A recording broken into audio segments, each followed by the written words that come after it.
My friends are. That's looking Mm-hmm. good. Oh, This that's meeting is actually being live streamed. fantastic. The progress bar is progressing. How We exciting. have liftoff. Ah, Woo! thank you to all of you who have waited patiently for this to occur. Um, Shout out to Restream, the platform service, and Zoom, who decided that they were So going to. functional. So very functional, but we're here. We're here now.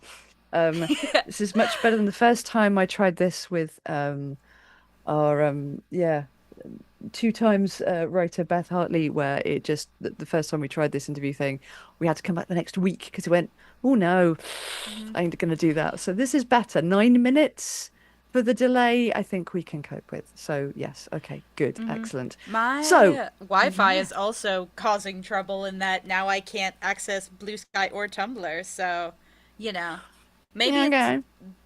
it's fine.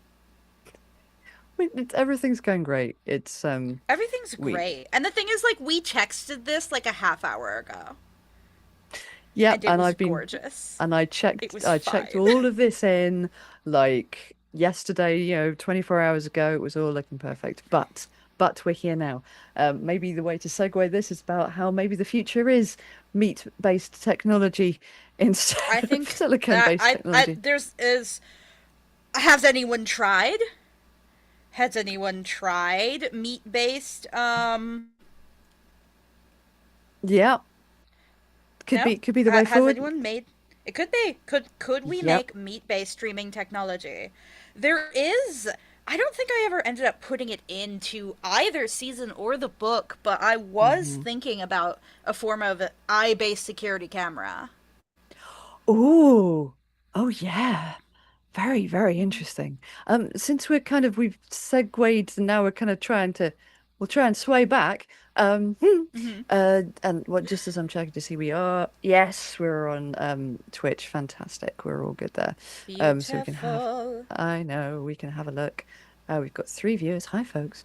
Just to see if Hi guys. anyone has do pop us a message if you would like to ask Hmm. me or Daisy any questions. But yeah. So let's rewind for those people Bring who it aren't back. aware what the Gospel of Haven is all about. Because I'm here talking to Daisy McNamara, who I until very recently knew as a scriptwriter, producer, editor, voice actor, and who I've worked with on audio dramas. But is now creating a novelization of the cult hit. I think it's right to say that, isn't it? Cult hit I podcast. think in many ways, in fact, given it's about a cult. Right, yeah. The Gospel of Haven, and this is Allographic's first novel, which is very exciting for us. It's first anything to do with horror, which is amazing considering all of my other creative life is Yeah, horror. because S- like all pretty much everything I've done with you has been Mm-hmm. horror. I think Yep. Ehlers is arguable that's like dark fantasy, but Yeah. there is some stuff in Ehlers. Mm. I've realized in real time I don't know if I should swear.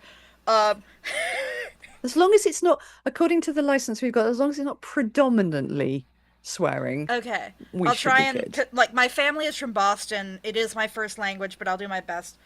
Mm-hmm. Yeah, I But mean, yes, there is go ahead, please. There is some stuff in Eula's. there is some stuff in Ehlers. There is some body horror in Ehlers. There are some giant monsters made of corpses. I kind of have a thing for that, don't I? Huh? That I does did seem that to in be a Haven vibe. too. Yeah. So tell us about Haven. Tell us about how it came about. Give us as much spoilers as you feel are necessary for this. Okay, so if we're going way back to the very very beginning, we could go back to Kale making fun of me for being a writer. Okay. In that I was very insistent I was not a writer. I was very insistent on I this remember. throughout the Ehlers process. Ehlers Mm-hmm. Choice is a podcast made with my lovely co-creator Lou, who did all of the writing. AKA Lou put all the words on the paper that would become the scripts. So I don't credit myself as a writer on Ehlers. However, we I came up with the original idea and we brainstormed the plot together and Mm-hmm. came up with what everything was going to be, the characters and all that. So Lou credits me as a writer because A, say that's part of it. And A might be right, but I've been keeping this bit going for 3 years. I'm not giving it up until I actually put words on paper, which, no, wait, I have now. I've written the trailers. Mm, mm. I love writing trailers. It's a favorite thing, but that later. We can talk about Okay. how great trailers are later. But I was adamant I was not a writer. And then Kale Brown, who is a friend of mine and a wonderful writer, kind of kept calling my bluff. And I ended up starting, I think it was Waterlogged was the first thing I ever really wrote. I made that show to teach myself how to write and to sound design. And then I ended up writing for Mayfair Watcher Society. Hmm. And I had written 4 episodes of various things before I started Haven. 2 episodes of Waterlogged, Mayfair Watcher Society, and a someone dies in this elevator about a salmon. There's a theme of wetness, isn't there, which tends to I come am through who I too. am. I am who I am. I love me some wet horror, but Yeah. Huh? so this was after I'd done Waterlogged, I think. Hmm. But I'm a big fan of the music of Skip KD, who I highly Ah. recommend. She's on YouTube, she's on Bandcamp, she's on Tumblr. She is linked in all of the Haven podcast stuff. You can find her music. But she does a lot of what I like to call sexy religious vivisection music. That is certainly a genre that apparently exists. So I'm It's learning. look, she's cornering the market. It's a niche market. The audience is basically just me. Uh. But by God, am I there every time she drops an album? I am there. So, the song Discover This Body Hmm. was the inspiration for Haven. And then later, when I was part of the way through the writing process, actually, the album Romantic Dialectic, which includes Discover This Body among some others, it was released first as a single, dropped. And it's just, the whole album is sexy religious vivisection. It's love and blood. But I'm trying to remember the see your heart still beats for me, your lungs still breathe for me, your blood still seeps for me. And that song lived in my head rent free. It's very good. I highly recommend it. Hmm. Faye, I will listen to it and see if it has Misphonia sounds. Okay, I thank you. will check for That's you. kind. Very kind. Some of the songs on that album do. So heads up. But Hmm. I will check with Discover This Body. But that really stuck in my head, and I had this image in my head of a priest basically cutting someone apart, but in an act of love. Oh, okay. So that was where I first got the idea, and I put in the group chat. If anyone on if I made a podcast based on and inspired by Skip Katie's multiple albums about sexy vivisection, would anyone besides Pacific think that was cool? And Kale's exact words were Daisy,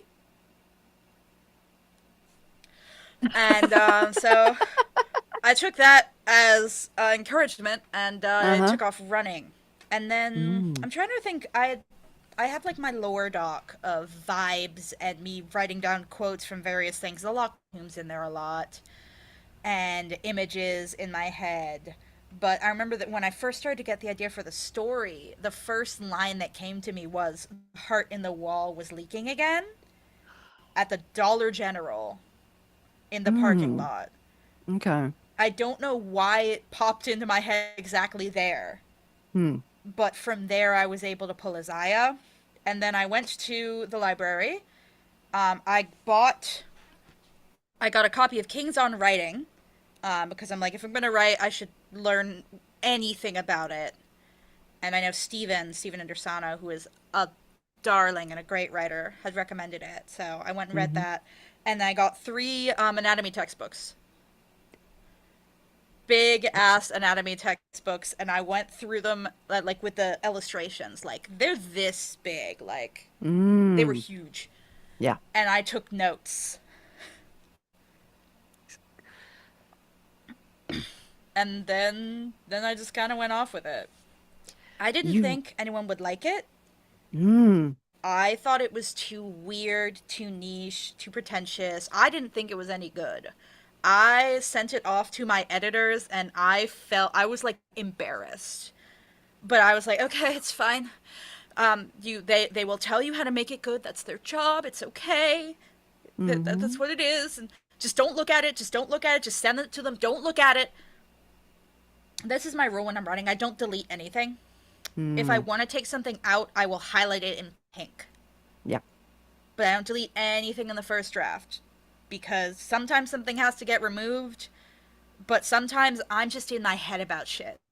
mm, So, I sent it off to Lee Seguente and Jack Fullman, who are my beloved editors for season 1. And Jack actually is the only reason it got written because she and I did our own little writing group of the Meat Gang, Love You Jack, Meat Gang Forever, where we would meet up like once or twice a week and just sit mm-hmm, and chat and work on our various meat podcasts. Jack was writing Fresh Meat at the time, which is an ah, incredible show.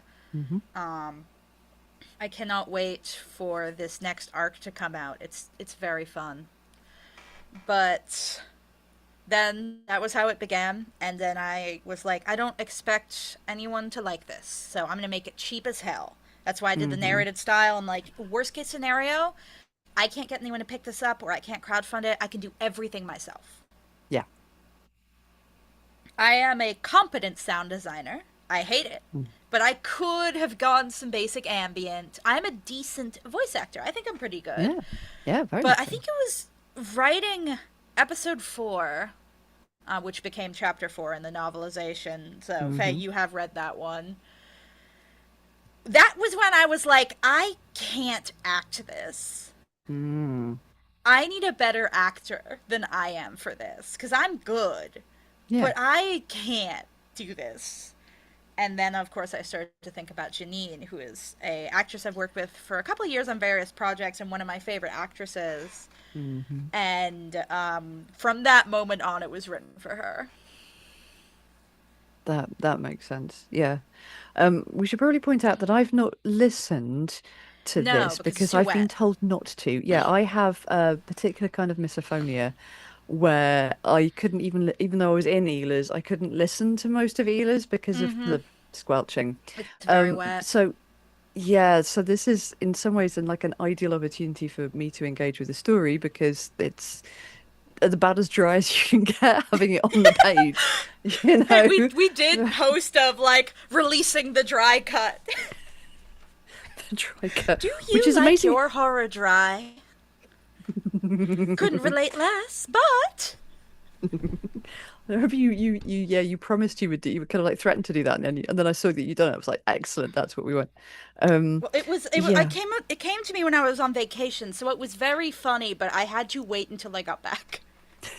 Not because I couldn't have posted it then, because I don't work on vacation. I love this. This is more people need to have that attitude, I think, especially in freelance and in The the problem arts. with these like freelancing and like working from home and stuff is like if you don't set boundaries, this job will kill you. Yeah. Oh yeah, This job will kill absolutely. you if it can. It will try to erode your life. You have to hold strong to it or you will burn out. Oh, absolutely.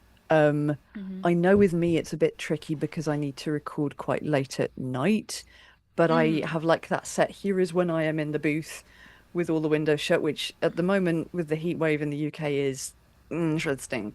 But Oh yeah, God. you have your time when you're doing it, and then you have the time when you're not doing either side of it. Mm-hmm. Um, so if I need to take a It's nap, the loudest then do the motorcycle. recording. Sorry. You know, you've got to kind of do that. But Mm-hmm. that's interesting with working with folks in different time zones as well. If you're doing sync recording, that can be Yeah. That's something interesting. where I'm like, sometimes I do have to do weekends because of actor Mm, availability. But yeah, yeah. if I work a Saturday, I take the Monday as my weekend. There you go. Yeah, you Mm-hmm. have to. You really do. And this is something. I think this is going to be a reasonable segue as well that you and I need to be particularly wary of because we're disabled artists Mm-hmm. with specific health condition. It turns out we have the same one, which We it have the carries a same lot of one. chronic You fatigue with diagnosed it. me 3 years ago. based off the fact that I don't like carbonation. There was a lot of different things. Like Ehlers-Danlos is a complicated thing, but the stuff stacked. It is Just complicated. all of the symptoms kept stacking. I was going, Daisy, are you sure? No, no, no, no. I'm not. I'm not this. I'm And then not you finally went to the flexible. And then, like, doctor, and the doctor went, well, yes, he you just had know, me hold my arms out. yeah, it's No, the I elbows. need y'all to know, I've been Yeah, going to various doctors. I think I'd seen 7 or 8 doctors at this point yeah, who were like, you have long COVID, you don't have long COVID, you're just fat, whatever. And finally, I get to this one guy who has me like bend to the waist, holds yeah, out my elbows, turns them out, and goes, yeah. "Yeah, you're hypermobile." I mean, all of the injuries you were talking about, even yeah, Mm. Lou as well was going. Are you sure though? But yeah, I've done a lot of this. I've like DX'd a lot of people as Mm-hmm. hypermobile via Discord, like as astonishing amount of time, or Zoom. Like Have you seen one that of thing of like being gay isn't a choice, it's my choice, you're gay now? This is Faye with hypermobility. mostly I'm hoping I'm wrong. Let's face it, Ehlers-Danlos is No, shitty. But it's not my favorite. But no, honestly, but I'm you like, it's okay, it sucks to have the chronic condition. It sucks to mm, have the condition without a cure. I feel like it's, at least for me, I got lucky catching it as young as I did, yes, and being able to be definitely. like, okay, I have the condition, it doesn't have a cure, but I know what it is, and I know what to do That's the one. to Yeah. basically give myself better odds later of like, okay, I would think I was 23. I was 23. Yeah. Yeah, sounds about right. Yeah. Yeah. Might have been 24. I can't remember exactly when, but I know it was definitely I before was, like insurance yeah. stuff was a problem. It was So yeah. before issues with insurance. Yeah. But I'm like, okay, I would expect to start feeling the effects of aging in like my, what, maybe 30s, Mm. maybe earlier. Well, hypermobility isn't a progressive condition, but aging is. So I have 10 years. I have 10 years to do my stretches and do my exercises and get my body as good as it'll get That's before the I would one. expect to start seeing degradation anyway. Yeah. It's what's been lovely as well because we kind of like got cracked that early is we were able to give you community and that kind of thing. But That was really it's great. yeah, that really helps as well. But it's one of those I kind of want to segue back to Gospel of Haven with this because By all means. as a disabled person reading it, should point out, folks, that I've only got in detail, like proper, word for word read through this, literally 50% of the way through, and I am like itching to get on with the rest. I did keep going back to Daisy and go and saying, look, so I'm locked in. Don't talk to me for a while, and I would go back every hour and go, mate, it's so good, like fully all I capsing appreciate it. everything because And also yeah, threatening me to protect Isaiah, which is a yes. common reaction. Turns out, yes, I would cheerfully maim, if not kill, for Isaiah just within seconds. That kid is Isaiah like my deserves it, foster yeah. son now. Yeah, exactly.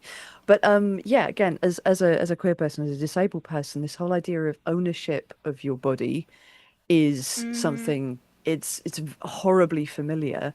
Yeah. And the idea that you're not necessarily seen as a person, but more as like a series of symptoms or an inconvenience if you're not able to give the general body of society what it's supposed to get from you.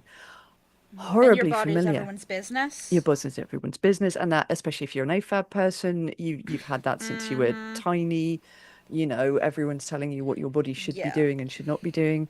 But what's interesting is seeing how two very different characters kind of strike out from that in their own way to kind of go, I know this is expected of me, and I will do these things that are expected of me, but no further than this.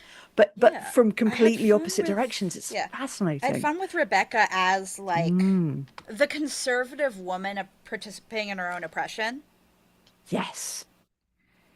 Of like, there's an article from the early aughts that I always think about called "The Only Moral Abortion Is My Abortion," and it talks about these women who will picket abortion clinics before and after they get abortions there. Mm. It is wild. Yeah. Whereas, yeah, I remember thinking about this when I was much younger and going, I will support everyone else's right to. I'm not sure I could, but anyone else gets one. This almost seems like a complete opposite kind of thing. And there's a huge amount in there about masking as well. And maybe I'm reading too much into this as a neurodivergent person, but for both of them, sort of seeing the inside of their thought process about how they know they're supposed to behave in a certain way, and they almost weaponize the I have observed very, very carefully how the rest do Yeah. it. Yeah. I am They're going to both mimic that. studying how people work in Yeah. their own different ways to get their own results, of Isaiah trying to blend in and Rebecca trying to stand out. And lead in her own way. She knows how to charm. She knows how to shift people's thoughts and perceptions. And yeah, that was particularly fascinating to read because you can get into all sorts of interesting discussions about using your powers for good or evil or whatever, kind of saying, right, yeah, observing people and working out how they tick and helping them feel better, great. But helping them feel better so they can serve your purposes, okay, we're now tipping, ethically speaking. It's kind of I remember exciting. when I So, yeah. first was sending off like the plot outlines to people for feedback, I got a lot Hmm. of feedback about Rebecca trying to push me to make her a villain. And saying like, oh, she needs to like straight up start stabbing people. She needs to try and kill Isaiah or something. I'm like, you no, you don't understand. Rebecca is a very good person. Right. By the standards of her society, she is a paragon. It's just that Yeah. by the standards of her society, she should be cutting the organs out of people with or without their consent and putting them in the walls. Yep. Yeah. It's absolutely fascinating. The moral dilemma she has at one point as well, which I'm going to try not to give too much of a spoiler for, but there's a whole bit where she says, right, I'll throw it open to my deacons. We'll come up with a joint solution. This is all about, collaboration. And they vote on a solution which she absolutely hates, like Oh, right to the core of her soul. she's almost incapable of doing it. She can't even like write the plan herself. Someone has to write it for her. Yeah, that's right. Yeah, one of her deacons, the one who's particularly good at that kind of stuff. So where she's usually Crane, just my like beloved. freestyling her sermons, and I love this whole kind of surgeon priest combination is fascinating. I We're on also the love, soul and the body.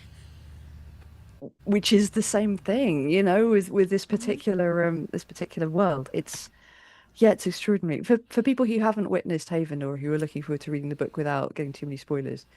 One of the things I do want to say is that Daisy, your world building is. I love how immediately you'll go straight into that. You kept that first line, the heart in the wall was leaking. I just went, what?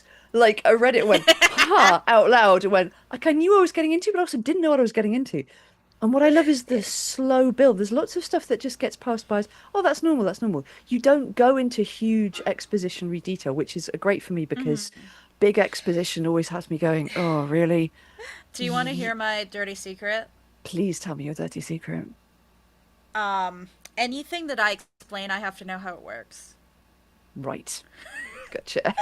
So half of this is like I do have some of these notes. I have for season 2. I have pages of the socio-political makeup of the world in Zaylee's timeline, and how and why the countries have formed across former state lines, cultural lines. Hmm. Consulted some of the Mainers for it, and it's referenced in exactly one line when she's slating her location, and it shows up nowhere else because no one is walking around going, ah, yes, I live in the Republic of the United Coast, which was formed from Essex County, Massachusetts, southern Maine, and part of New Hampshire due to these reasons after the world collapsed. Like, you don't fucking talk like that.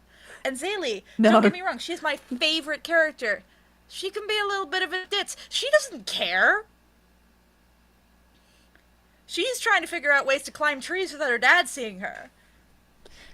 Very, very My valid. POV characters for that are character who like the solar punk future, all the solar punk shit that's happening in the background.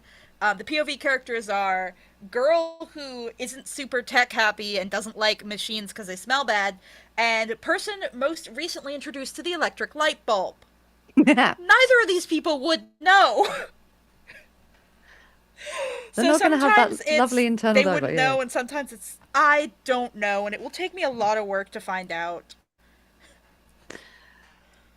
Yeah, I, I did enjoy that though, the discovery. And, I don't really care as a reader whether we get the reveal around about the chapter or episode where you go, oh, that's how it works. Or whether you had that in mind all along. But there's lovely things where I go, wait, how would that? Oh, maybe I don't need to think about that. And then you just go, haha, by the way, it is as gruesome as you tried not to think about. And that It happens is several worse. times. It is worse. So I'm there going, oh no, it can't. God. No, no, that couldn't. Oh no, it is. Okay. Mm-hmm. Okay. I think I know what you're talking about with that one. And I Oh think it's no, the this is the thing. somas. Actually, no, no, no. It's the Oh. broth.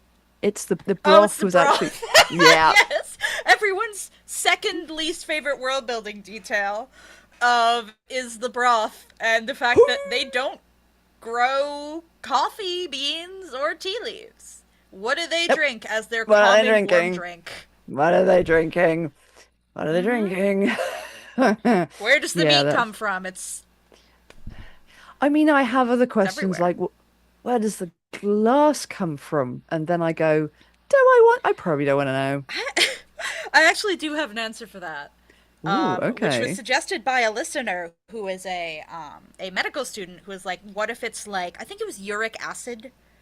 Oh, that makes Basically, sense. there's a lot of Yeah. things that I use the words for that aren't actually that. Like I use the word paper. It's not paper. No, they don't have Yeah, paper. They have parchment.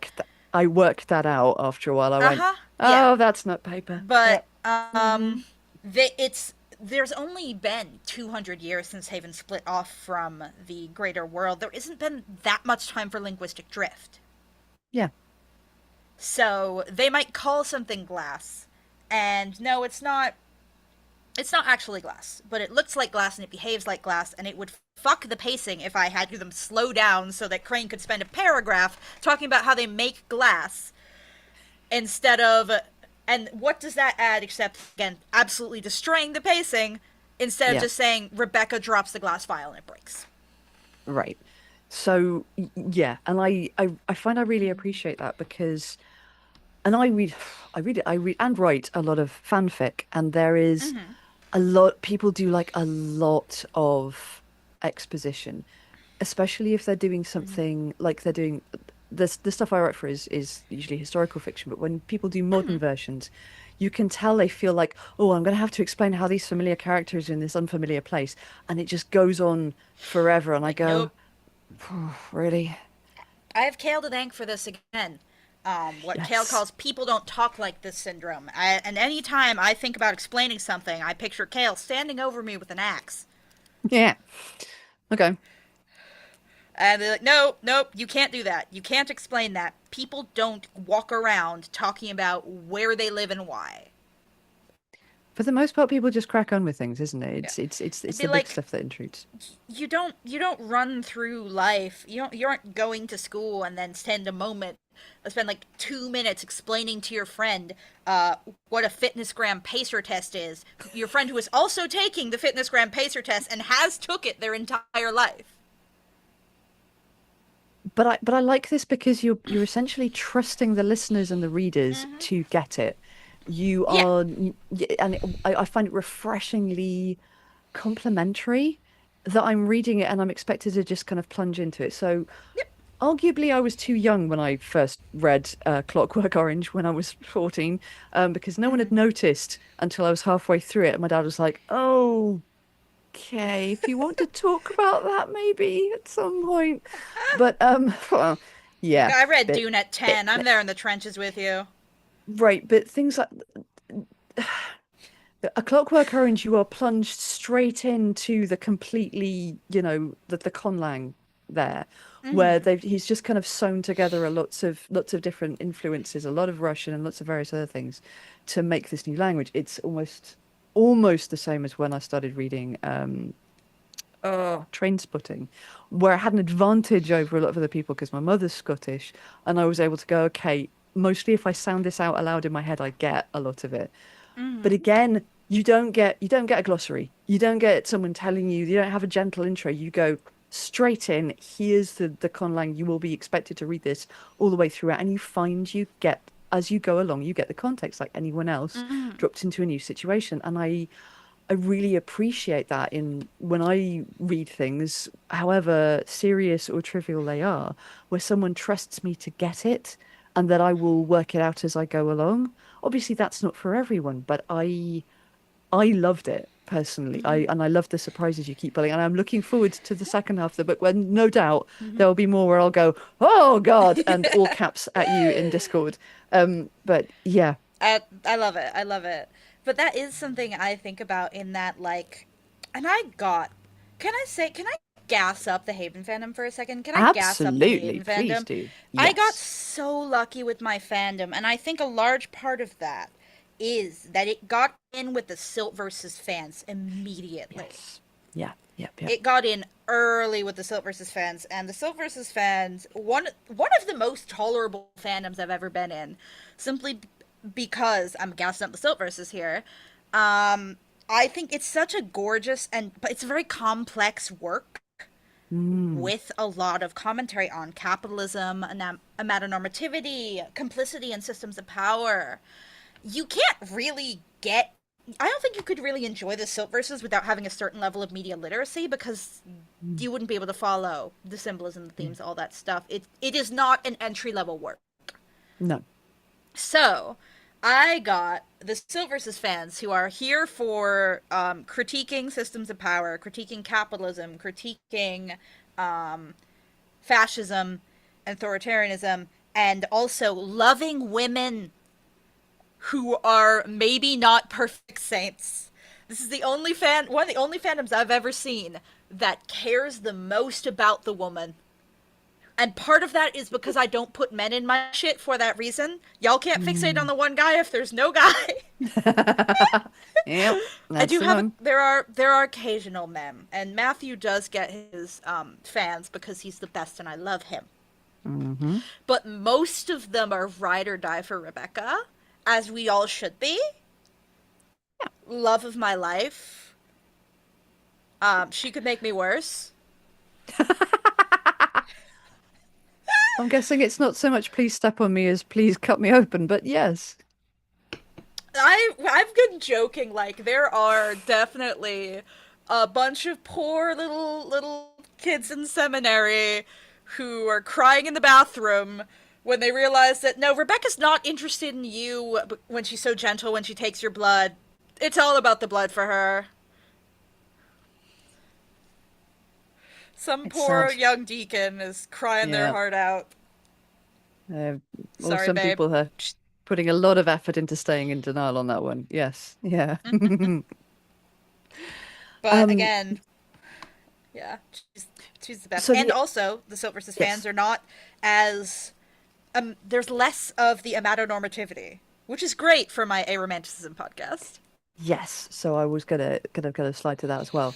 Now that's not this is one of those things where yes, I'm allosexual, but I'm pansexual and I Mm-hmm. came out in the 90s. So I witnessed what the let's say the more gatekeepy kind of elements of Mm-hmm. the queer community Yeah. thought about by people. So there's a especially a whole generation of us bi and pan people who look at what's happening with aromantic and asexual folk now, and we're like, not on our watch, it's not. Mm-hmm. So it's really weird We're that all doing the same shit. It's the same shit every time. but what I love is that we're from like completely the opposite end of like the circle of Mm-hmm. human sexuality, and we're going, no, Yeah. full allies, you're not hurting these See, people, even though we've the thing I've noticed with the one of the things with aromantics and poly people is that yes. it's not just loving a bunch of people and not loving anyone. It's the ideal way to live life is having one partner and that being your Hmm. life and not doing that. These are the two camps.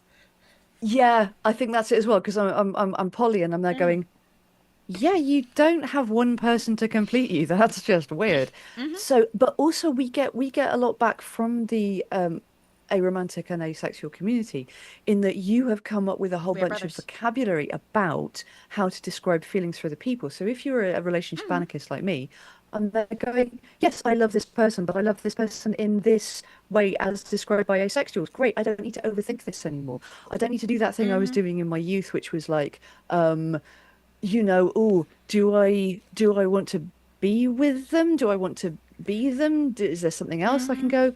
No, no, it's great. I can love that person, and that's it. And it's in its Yep. own thing, and it's beautiful in itself. And a Mm-hmm. lot of that we get from the vocabulary that's been created by the Ace and Arrow. Is it Arrow or Arrow? Arrow, wouldn't it be? I would say Community. aro because I say aromantic. Romantic. Um, Oh but yes, this also could be an maybe an accent accent thing. thing.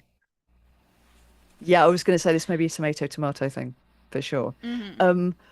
But again, I'm reading this book as someone who is that is not my identity, but it's important to me that it flourishes. And Mm-hmm. seeing people being told you must be in this kind of relationship and you must serve your community in this very specific way, and me going, no, and hence doing much more of the whole kind of like I will protect you with anything I've got kind of thing, especially for Mm-hmm. Isaiah. And Poor and Isaiah. but being really admiring of how Rebecca kind of dodges a lot of that by virtue of her status and by virtue of Mm-hmm. extreme stubbornness and just charisma and just saying, no, Yeah, no, I know it's I not I normal, but legit I'm doing it think anyway. that she was definitely like she's been engaged a couple of times, but Oh, okay. she was daddy's little girl, and she Mm. was daddy's little girl in every way. She was growing up to be just like him. She was gonna be a student Hmm. too. And so I think she was able to cry off a couple of weddings by virtue of, but my devotion to my faith, my devotion to my duty. I'm just not ready yet. I Hmm. don't have time. Up until the point where her father died, and now no one else can be making these decisions for her. Basically, where she had enough Yeah. status to say no. It's and like I say, watching two characters get to uh aiming for a similar point from very, very different Mm-hmm. perspectives is it's fascinating. And again, you don't belabor that, you just let us come to that conclusion through either listening or reading it. And that's yeah, that's fascinating to me. And again, we don't this is the first novel that we've published. I am used to editing poetry for the page. I am used to laying things out for collections in or Mm-hmm. anthologies and that kind of thing of poetry with the occasional short story thrown into the anthologies. So this was yeah, this is brand new for me and also not to kind of go, well, no, I know how to lay things out. I just need to lay it out on a broader scale of a prose piece and all the rest of it. So I think if I'd had to choose which one I was going to start with, oh no, wait, I did. Hooray! This has I all think you worked out did. very well. Great work. Good on you. I mean, You sure the did. and it's one of those things that kind of happened kind of almost by accident. It was It's one of very those yes and things. serendipitous. Yeah, you said I'm thinking of doing this, and I was just like, well, you're always welcome to publish via Allographic if you'd like Yeah, to. because And you I went, didn't know that you were. I didn't know because we've known each other for a few years, but I knew Allographic was your like writing group thing. gotcha. Yeah, that makes sense. Because it's an Mm-hmm. umbrella. There's a lot of different things that Allographic does. We do festival stages, we do workshops and like peer-led writing groups. We do open mics and feature sets. But what does if you know it for those things or one or two of those things, you don't necessarily know that Mm-hmm. it started life as a small press. So we've been producing anthologies and single writer collections Mm-hmm. since 2011, I think was the first one, 2012, something like that. So yeah, it's been a vehicle for lots of different things for a while. But yeah, I can imagine if you didn't know that, if that context had never come up, you Mm-hmm. wouldn't necessarily know. Um, but then, like I say, it was a bit of a yes and I was just like, oh, well, if you want to do that. And you went, okay, seriously, let's talk about it. I was like, oh, really? Oh, great, let's do that. I And was we were like, both, oh shit, like someone's actually interested in publishing this. Someone might want it because I went yeah. through the Mm, same thing I did with writing the first season, with writing the book. I right. went through the same of, oh god, is anyone gonna like it? Is it gonna sell? Are people gonna be interested? And half of me Hmm. is going, bitch, look at your listener count. Yeah. 30,000 and climbing. Calm down. There will be a But significant number of those people who want to physically hold something and read it. Yes. yeah, and I'm like, it's literally the same story. I've now, except I'm revamping it. I'm Yes. editing it. I'm improving in a couple of places Yeah. where it's. Don't get me wrong, season one's damn good. It's Oh, yeah. my only award-winning show to date. Cheers to that. But it is also like, it was my first show. It was the biggest Mm. thing I ever wrote, and frankly, the only reason I wrote it is because I didn't know what was reasonable to write. So I was like, an episode a week sounds fine. Yep. And then by the time it got explained to me that that is too fast, I'd already learned how to do it. This, and what I love is that this is actually quite a in so many ways this is a great match with Allographic because this is kind of how I I've done a lot of things in my life. Like when I was in my teens and I went, I'd love to be in a choir that is like small and does unaccompanied stuff. And I went, oh, there isn't one. I guess I'll do it myself. And so everyone was going, oh, you must be like a music student. No, I just like singing. Oh, you must be really old. No, I'm 19. No, And people are going, yeah, okay. And you just keep going at something and then doing it until you find out how to do it sometimes. exactly. I And do it's believe that I can do anything, it'll just be hard. yes. And I think this is a very, very useful thing for people to hear. A lot of people assume that you've had specific training or No. you've been granted these gifts from on high somehow. And I have to keep say things, no, the first Yep. thing we published, we just kind of, I just kind of put it in Word and then I know how to do page numbers and things and we'll see. Yep. And it actually was pretty good. And I got it printed on nice paper because it turns out people like physically holding things that are lovely and all the rest of it. And then we just kind of went from there. Like Yeah, I say, like, setting up a choir, becoming a poet, publishing other people's stuff. A lot of it is just going, we'll just keep trying it until we know how to do yeah. it. But people Legit. do assume. I'm a marine biologist. There I you have a go. degree in marine biology. I've never taken a class on creative writing in my life. I I hadn't have, done any yep. creative writing from high school English until 3 or 4 months before I started writing Haven. Oh, wow. Okay. Yes. But you were already working with, yeah, with podcasts by that point. But I'd And that's the thing. been I'd been doing podcasts for a few years at that point, and Hmm. frankly, I'm told this isn't how it works for everyone. It's how it works for me. I've read every day. I've read Yeah. every day of my life since I was about 5. I Sounds about truly right. don't believe I've skipped. But so I consume a lot of stories, and I listen to, at the time I listened to a lot of audio drama. I don't listen to as much now because once it's your full-time job, you don't have listening time anymore. Yeah. But I listened to a lot of audio drama, and I was working on audio drama, and you just, at least I found, you kind of get a sense for how things work and how they don't. I Yeah. couldn't tell you why necessarily. I couldn't give you the reason and mechanics Yeah. of this. I couldn't say this is too choppy. I couldn't say this needs to be happening at X point in the story in accordance with the laws of storytelling. I just know if it works. Yeah.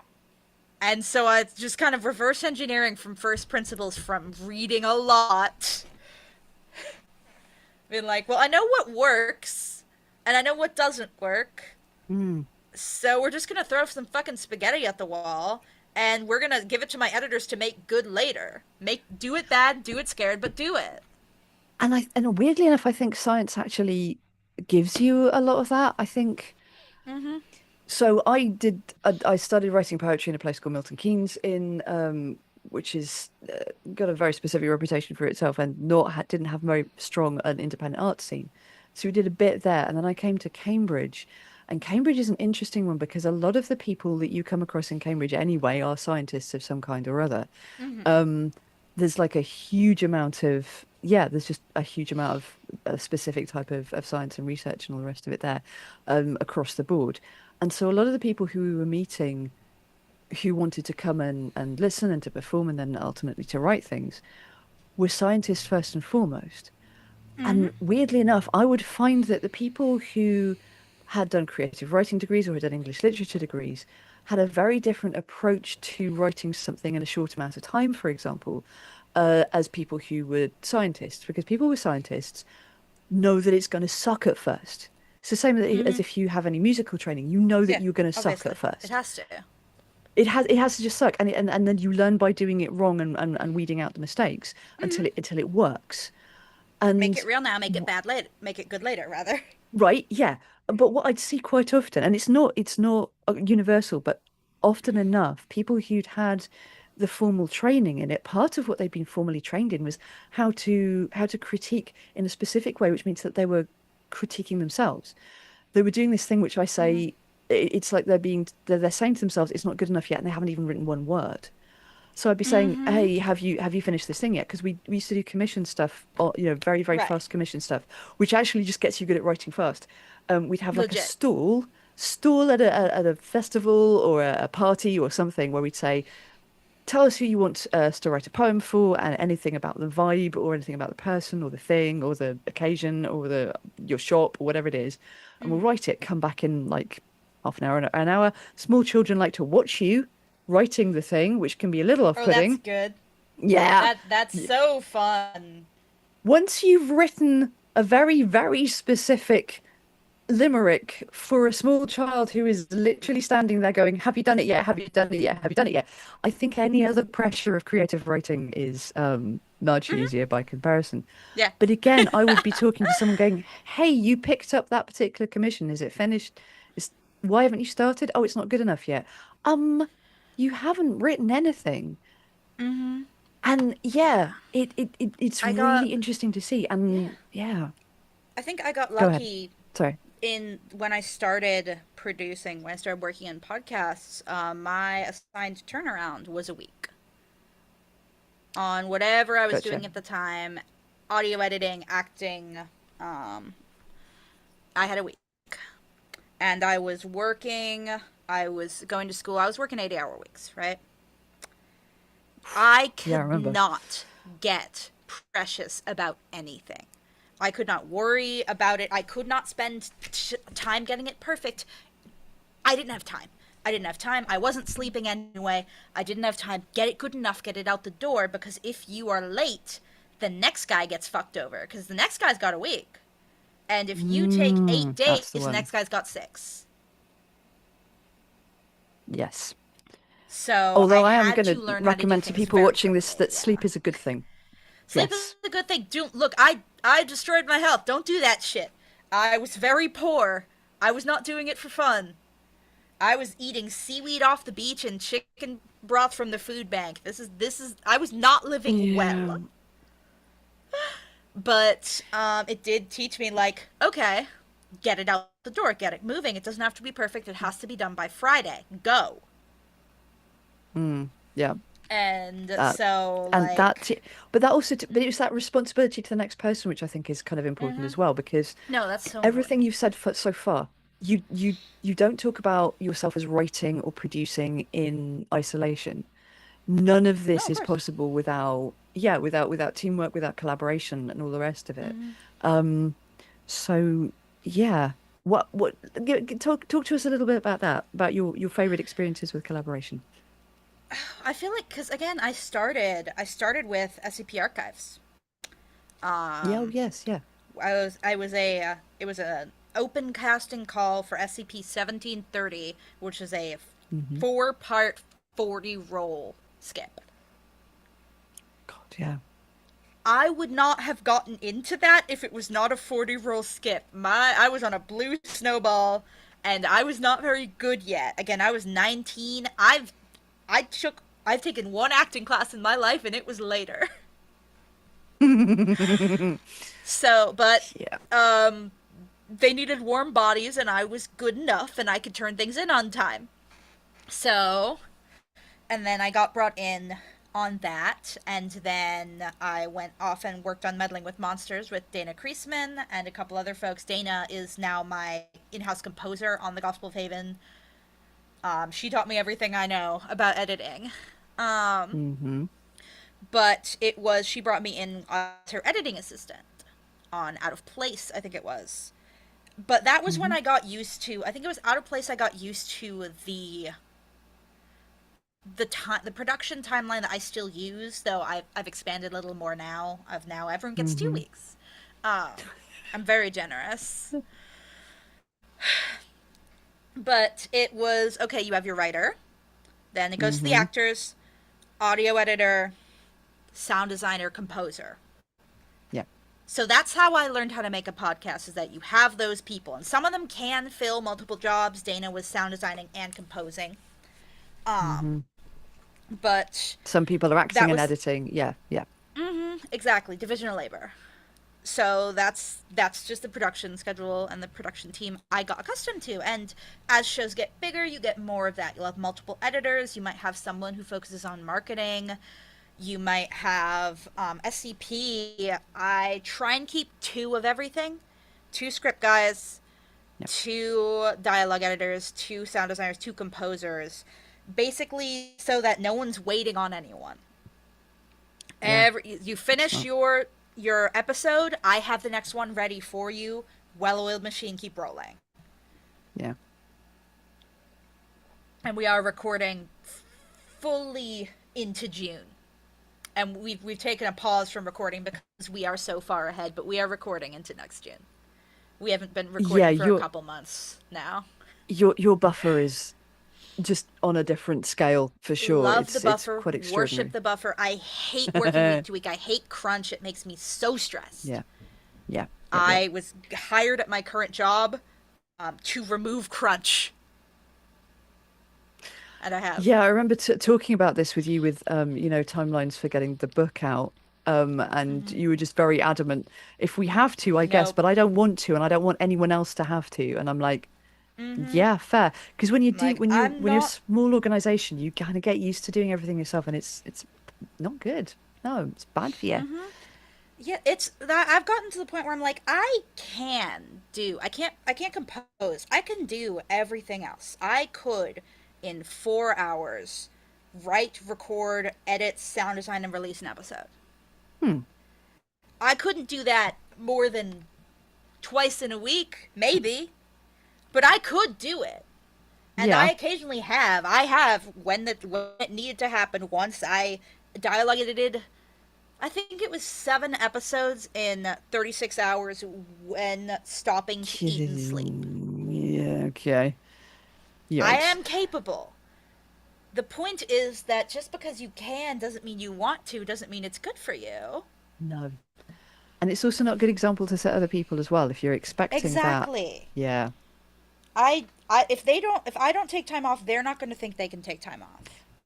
that's the one. Yeah. You've always been very adamant with Mm-hmm. that as actor. I know for you, you're like health first, please. If Mm-hmm. if you need to have an extension on this, let me know what that's likely to be, and I will Yeah. accommodate it. The one of the reasons we have this giant fucking buffer is that so that we can, if someone needs some time, they can have the Yeah. time. Yeah. No one's working sick. No one's working through things. I had like one of my composers was like, can I maybe get this in a couple hours late? My kids are off school. I'm gonna take them to the zoo, and I'm like, get it in a week late. Take them to the zoo. Send me a picture of a giraffe. Like you only get one chance to be a parent. This is a fucking podcast. This is not that important. Yeah, come on. The giraffes won't I say wait, this but the as the guy podcast who's will. making them, and I love me some podcasts. But again, we do this the way we do it. We create these Yeah. buffers so that Yes. we can go at our own pace. No one gets crunched. No one is overworked. If we do need to crunch something, it happens occasionally. It is an ask. It is not an order, and you are paid double. I like that. Um, But most of the time, if we have to crunch something, if we have to do like a sponsored episode, normally those need to be written, recorded, released in a month. I'll write it myself. I'll edit it. I'll play one of the main roles. I'm like, I'm not putting anyone through something that I'm not willing to put myself through. That's the one. Yeah, it's really, really important. Mm-hmm. But at the same time, you're not So, saying, if I do it, you'll have to, which yeah, mm-hmm. I like that. No, this is the thing. I'm like, they know. My people know that I don't ask this of them for fun. They know that, oh, that this is something that happens only when it needs to happen, and they're willing to put in the work because I am. Mm. If you treat your people well, they will walk in front of a train for you. It is not. I don't get why bosses are shit. It doesn't make any sense. It even if you aren't a good person, it costs you more in the long run in turnover. It's a false It is economy. more Absolutely. efficient to treat Yeah. people well. Jesus Christ. You keep the talent with you. You don't have to retrain anyone. Yeah, all of that. Mm-hmm. Can't help but agree for sure. And Nothing yeah, worse than bleeding good people. no. So yeah, for me, it wasn't really. It was a no-brainer when it was like you said, "Oh, really? Yeah, should we do this?" And I'm like, "Of course we will. I Mm-hmm. know that you'll be great to work with." It's also Thank you, lovely love. to work with someone who is a producer as well. And it was sort of, Mm-hmm. I think our first meeting was a lot of me just reminding you, you already know how to do this. It's just that the medium's a bit different. Yeah, a project is a project is a project. I use the Exactly same that. skills I used as a lab manager to make Right. podcasts. I'm a accredited project manager and I use that Mm-hmm. for art stuff. But what people in my workplace always get a little bit surprised at, the day job get a bit surprised about, is that I use skills I've learned in the art sphere Mm-hmm. in project management and data management. And they're like, oh, how? And I'm like, okay, if you've ever had to organize 40 poets at a festival Mm-hmm. stage, you get really good at people management, Yeah. crowd control, communication skills, Mm-hmm. timetabling, Yeah. improvising when someone doesn't Yeah. show up or overruns or whatever. So yeah, you can apply If that you to lots give of me other a work second, scenarios. I want to find. Aha. Okay. I Oh, want to sure. find something. It was a discussion that I feel is slightly related. It's talking Of from course, yeah. Adam Savage. Sewing is a gateway drug to thinking through complex problems. It seems really simple. Culturally, we make it women's work. Let me tell you, real sewing at any kind of level of proficiency is a bloody magic trick. Sewing, like mold making, involves mental frames that require one to think inside out and backwards. It requires one to work in an order of operations that is often taking into account the reverse. It's a really, really important skill, and if you learn to sew, you're mostly on your way to carpentry and welding and sheet metal work. I'm not kidding. These are planar forms meeting under rules and conditions, and if you can make a sleeve work, I swear to God you could build a house. I But the love reason that this. came to my mind is one, thank you, Adam, for putting the deserved flowers on the often undervalued, often women clothing designers and textile workers. Eh, But it is like these things. It's just making something. It's making something. It might be yes. sewing or writing or producing a project or producing a podcast or organizing a board meeting. It's the same skills. Yeah. You just have to get flexible with Yeah. it. You've got your finite timeline, you've got your Mhm. your desired end product, you've got, things that are vital to getting there, and you've got things that are nice to haves. You've got, Mhm. the equivalent of embroidery versus actual seams. 2 weeks Z of says, redundancy. not being the most crafty person. Yes, and yeah, you build in a lot of stuff. Mind you, like we're still well ahead on our production. Every time one of us goes, "Oh, that might be a bit late," Good. the other one goes, "We're still like 3 weeks ahead." We're fine. I want Yeah. to be So, but ahead. I love being mm, ahead. this is I good. No, want I'm to loving this. This is my. I was talking about my production schedule for the upcoming season of Mayfair, and I'm like, oh Yes. no, we're doing at least half the season, and we're gonna have them finished, and we're just gonna sit on it. Maybe Mm. we have the whole season. Maybe we sit on the whole season. We have it done and ready to release, and then we start releasing. You're never If it running late. works. You're never crunching. Nah. You've got as much time as you need to have. And if something goes wrong, you have so much, yeah, leeway. It's definitely the way to Mm-hmm. do it. So do you have any advice for people who want to do something like this, whether it's their first podcast or their first novel or whatever? My advice is do it badly. Yeah. Excellent. This Love it. is I have this conversation with new creators, especially young creators, a lot, Yes. where they're so scared of doing it bad and being Mm, like, well, what if it's not good? And I'm like, that's not good. The next one's better. What if I never make a next one? That's still better than the one between your ears. right. Then it's the best thing you could have made at the time. But like, I was not. I did not spring fully formed from the skull of Zeus with a novel in my hand. I wrote a lot of shit, and I don't necessarily count it. Hmm. But the thing that got me into podcasting, really, that got me into trying to create podcasting was I'm gonna show my ass. I'm gonna show my ass right here. I was I had a ran a Magnus Archives D&D campaign in Yes, which I mate. wrote and recorded the statements as the setup for the thing where it was, I think it was Usher Foundation, because I wasn't trying to do a Yep. British accent Yeah, in the yeah. Very clever. 20s. Yeah. Um, but I moved up the invention of the tape recorder. But I wrote in myself like a DMPC and who would read these statements of stuff that would then get sent off to the party to go investigate shit.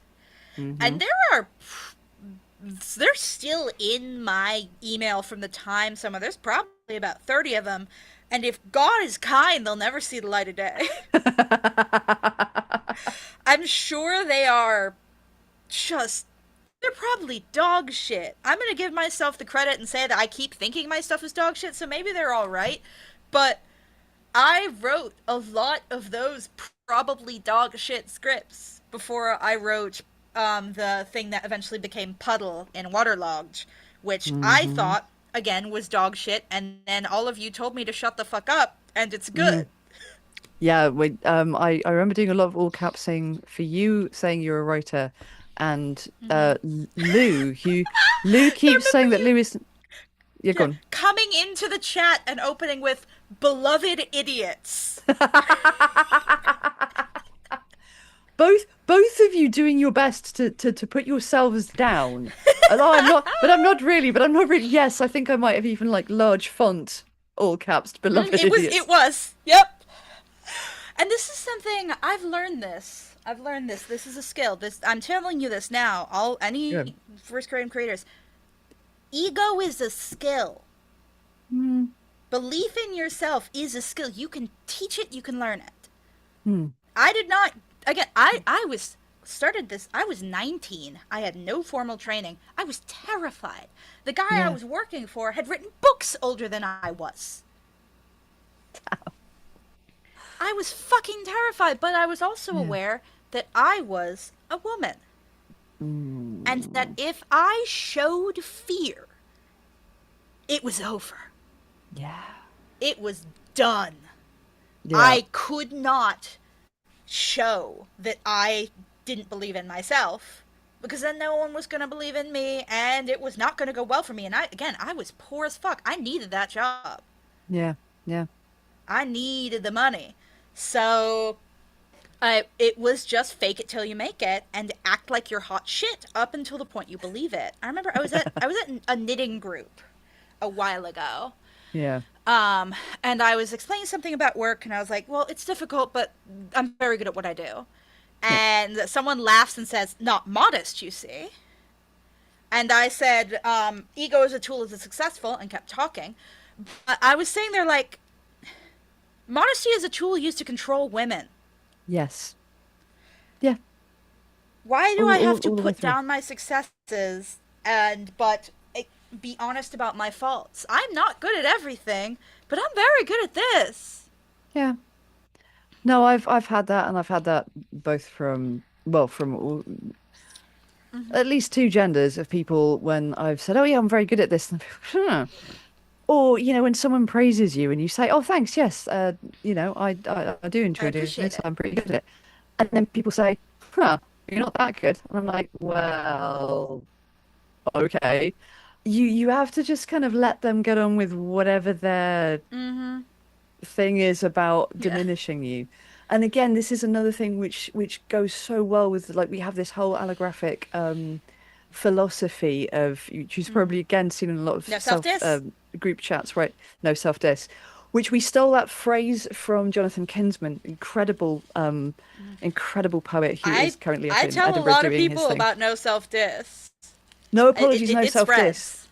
But Mm-hmm. yeah, we want this to spread. We want more people to see it because Mm-hmm. I observed this mostly when I was running open mics, and I especially noticed that the more marginalized demographics you hold, Mm-hmm. the more likely you are to go up and apologize. So we would have consistently, we would have, for the most part, able-bodied, white, cis het men coming up and telling us how amazing they were.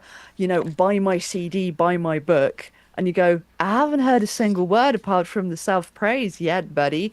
But they'd be straight in there with the marketing, and I'm great. Here are all the things I've done. You will now listen to what I've done. Women, people of color, and queer folk Like, and disabled sorry, it folk, might not be good. all of that. Sorry, I'm sorry Mm-hmm. I'm sorry it's long, I'm sorry it's short. I'm sorry I'm doing it. I've tried to learn it. I'm sorry I'm doing it from a page. I'm sorry doing it from my phone. I'm sorry it's sad.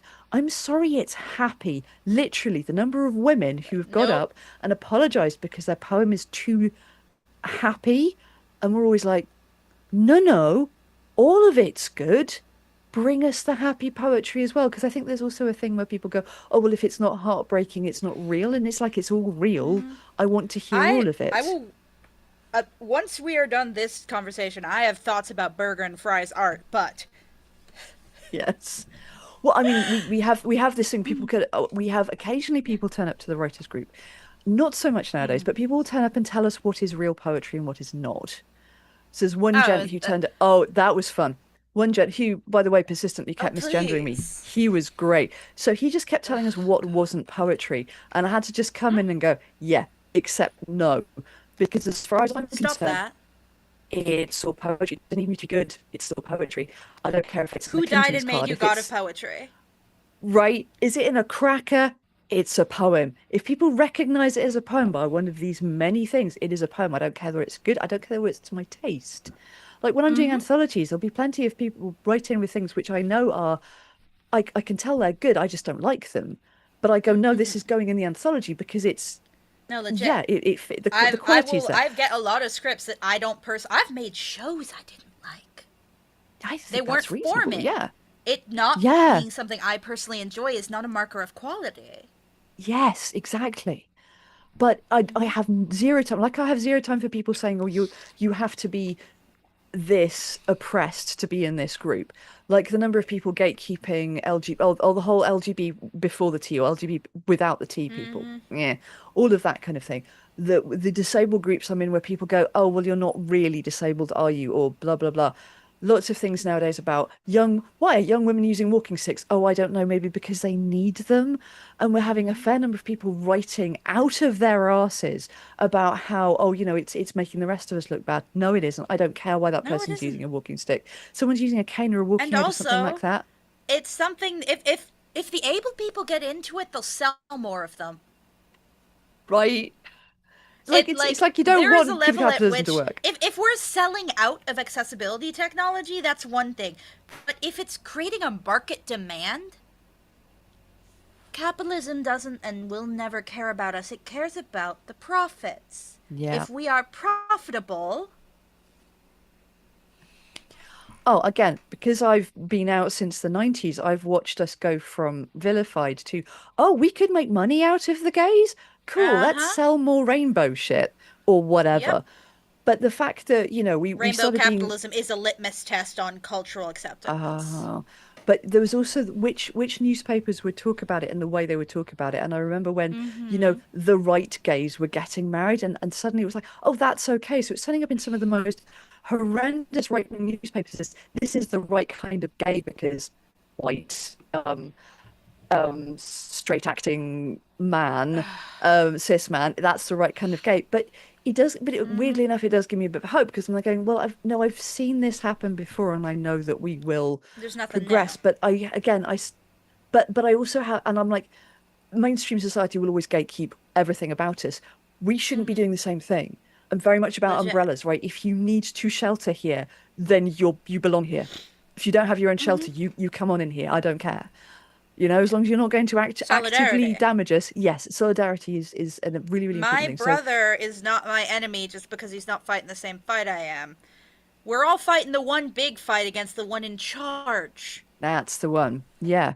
But that's and we could wax very lyrical about how a lot of media is set up to divide us and get us into that gatekeeping mindset of who's allowed, who you must be this oppressed to ride kind of thing. And it's like, oh, That's but also bullshit. just all sorts of bullshit like that. But as you say, the most radical act is acceptance of each other. Is just to kind of go, Mm-hmm. yeah, you have a, like I say, like the whole kind of buy and pan allyship of Arrow and Mm-hmm. Ace folk.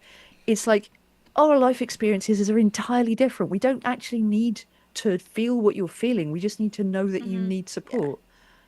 And I've seen some Mm-hmm. extraordinary things from. I remember once watching this good old boy, full on fucking, shoelace tie, broad accent, ruddy cheeks, former quarterback guy. He's a commentator for a sports program in the States.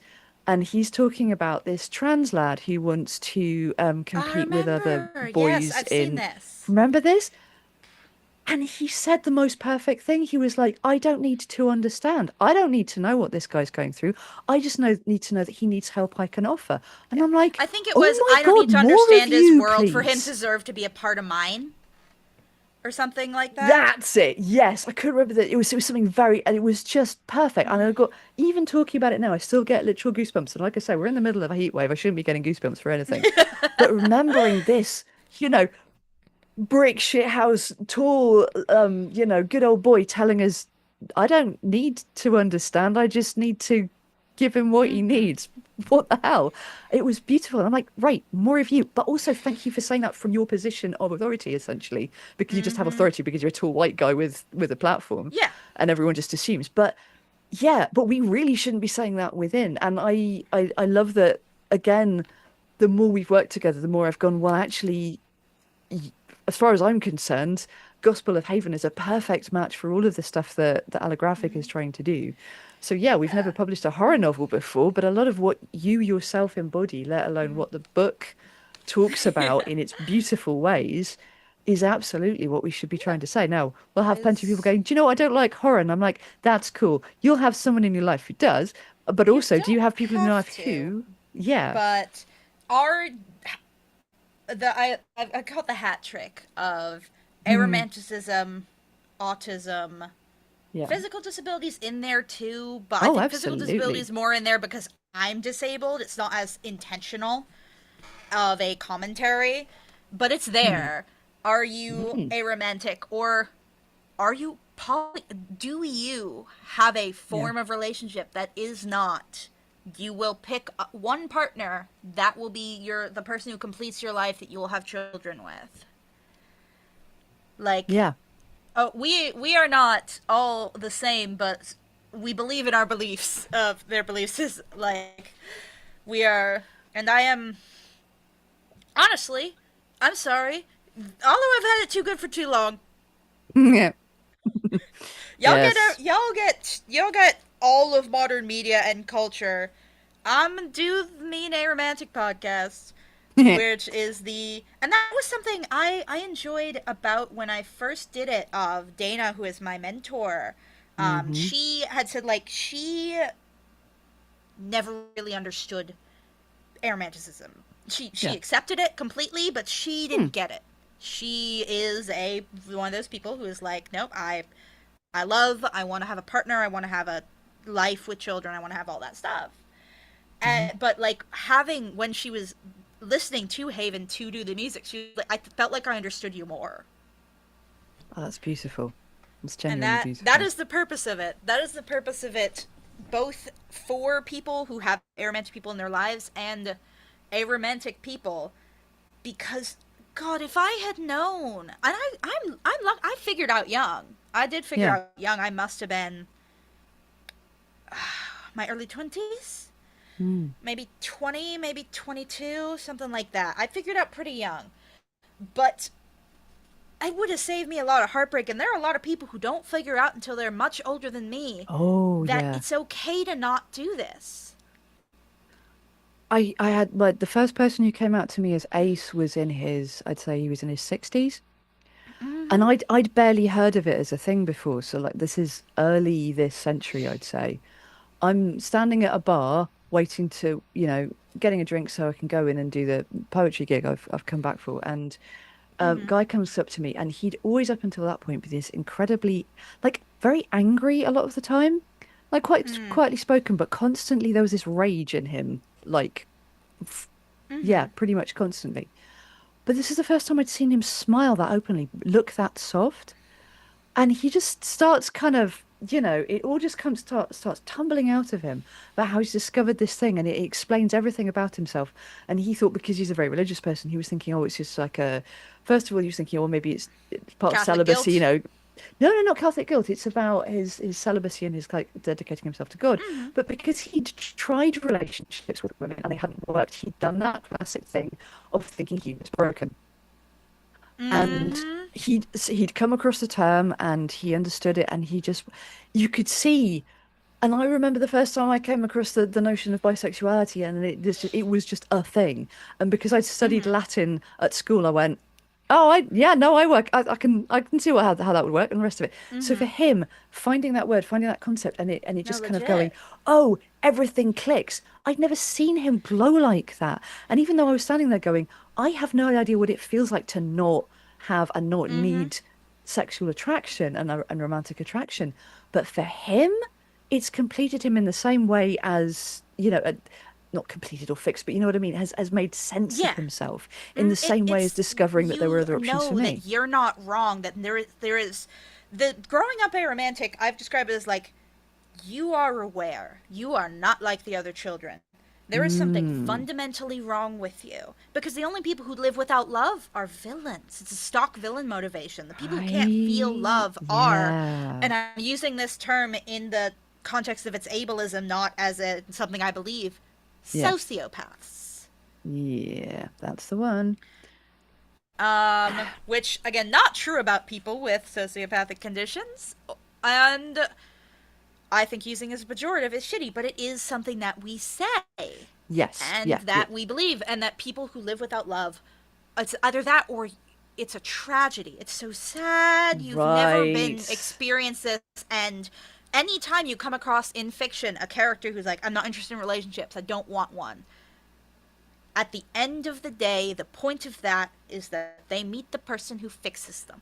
Yeah. And the thing that is wrong Always. with them is fixed. And now they are like everyone else. And I remember crying in my kitchen of the tiny apartment of the university housing that my therapist had gotten them to put me in by basically arguing that I was a trans student and I needed housing or it wouldn't be safe Mm. for me. Yeah. God Yeah. bless. Love you, Warren, my man.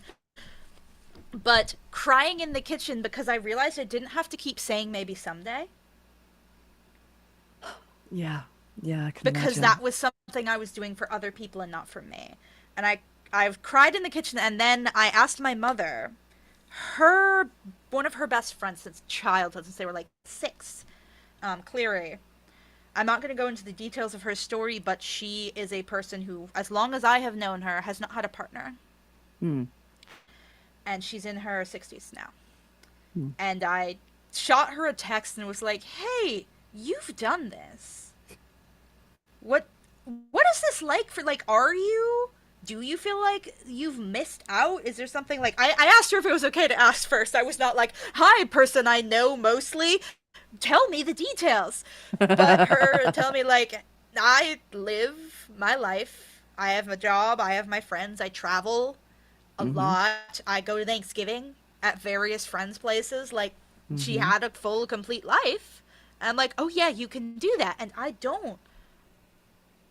it's not, it wasn't even that I didn't want to then. I came around to that later when I've tried it and it just wasn't for me. Yeah. But it was like, I just don't need it.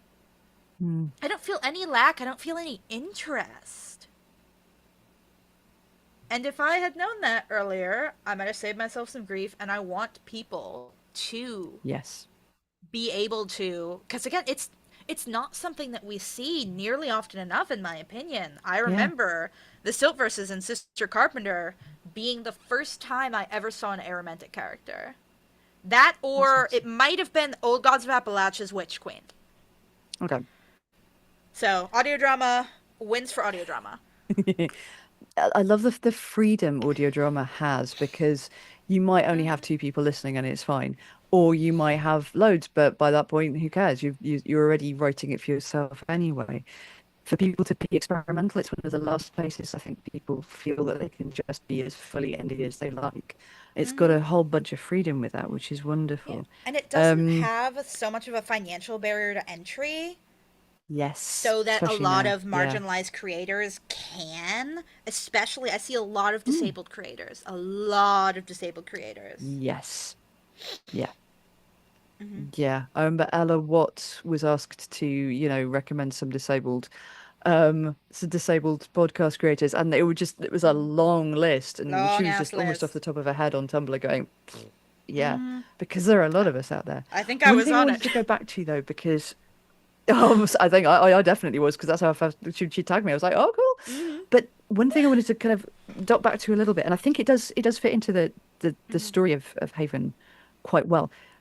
Everyone I know who is ace and or aromantic Hmm.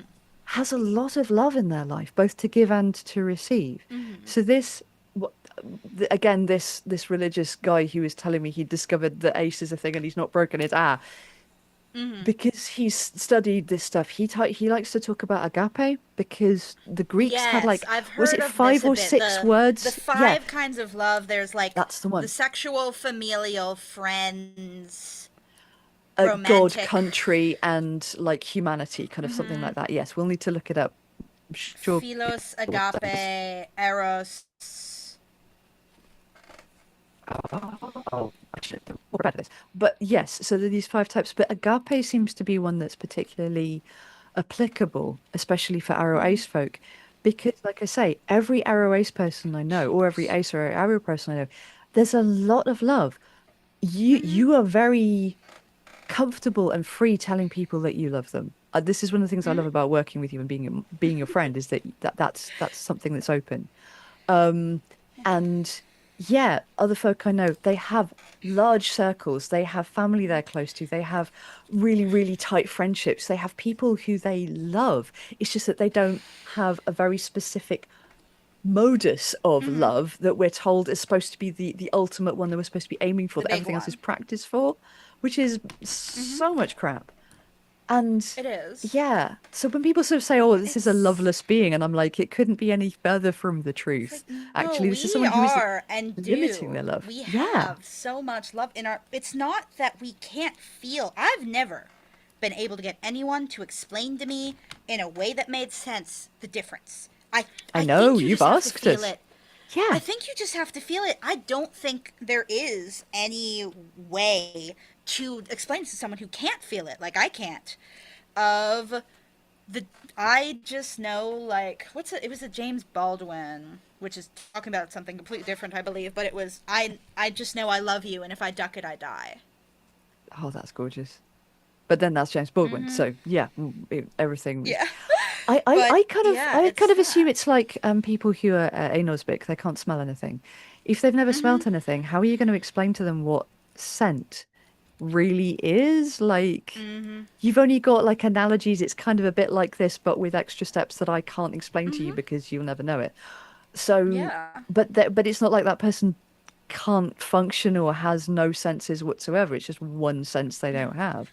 And to be And anosmia is not honest, the good. way people do explain it, I'm sorry, it creeps me the fuck out. Where I'm like, I'm sorry, it's the thing is that you need them to you need this other person to exist. You can't exist without this other person. They are the most important thing in your world. Everything else is secondary to them. And occasionally, it doesn't even matter if they treat you well. You still are in this. Yeah. You still want this. You are Mm. still dependent on them for. And I'm like, I'm sorry, yo. I know I believe you when you say that you like it. It's Yeah. creepy to me. I am a firm believer. I'm like, I don't want to need a Yeah. lover or a partner. I Yeah. want to choose to want Yeah. to be around them. Yeah. And needing them is not something that I find comfortable or romantic.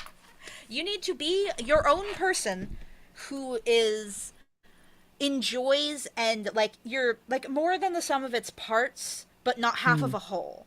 Of the two Yes. of you together make something that's better maybe than both of you would be alone, Mm-hmm. but you are still people who can be alone. Yeah. Honestly, one of the I got lucky in that um my own relationship with my parents aside, they're really good at this in that they are people who would be friends Yeah. Yeah. if they were or were not, and they hang out with each other and they hang out separately. Yeah. They don't. When when a friend of theirs invites them to a party, it is not necessarily an invitation for the both of them, and they don't take offense on that. It's Yeah. oh, is Matt coming? Oh no, this is just for the girls. All right, have fun.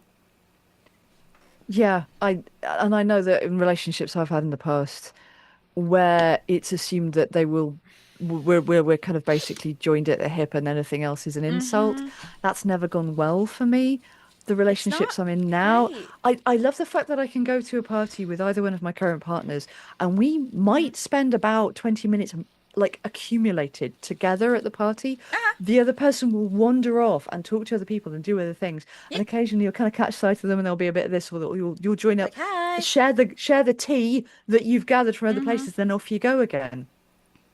Um, and that to me is like a microcosmic view of what it should be like altogether. And I know that's not Mm-hmm. for everyone, but like I say, even though I'm not aromantic as far as I know, and I'm not asexual, I can You're still aloe, but see you're not how. aloe about it.